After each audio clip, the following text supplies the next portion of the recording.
There is a question, is the attitude of Islam to history. And in fact, what we find, the basic attitude is that all history is in fact an Islamic history. That means that all the major figures of history basically are Muslims. From Adam down to our own time.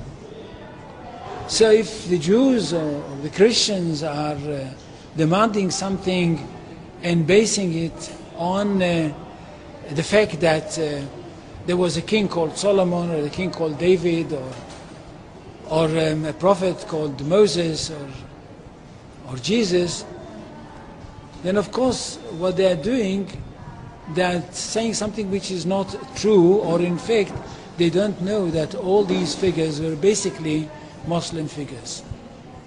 They were, in fact, since the creation of the world there is only one religion, and this is the religion of Islam. So if anybody says, look, there is a place which is connected with Solomon, and that's the place where the Temple of Solomon stood, a true Muslim would tell you, yes, absolutely right, but don't forget that Solomon was a Muslim.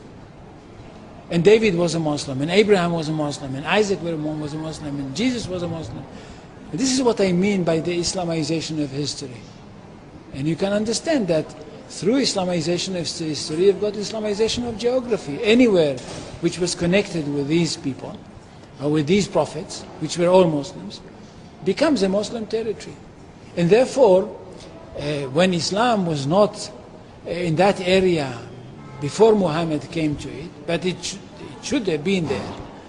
In that area, I mean in the Middle East or other parts outside the Middle East, which are now Muslim parts. Any place like this had to be freed, not to be conquered, had to be liberated. So Islam appeared in history in the time of Muhammad, or reappeared in history from their point of view, reappeared in history as a liberator. And therefore there is no Islamic occupation.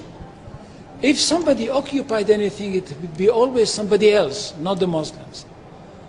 So there is no Islamic occupation, there is only Islamic liberation. So there is no Islamic occupation, there is only Islamic liberation.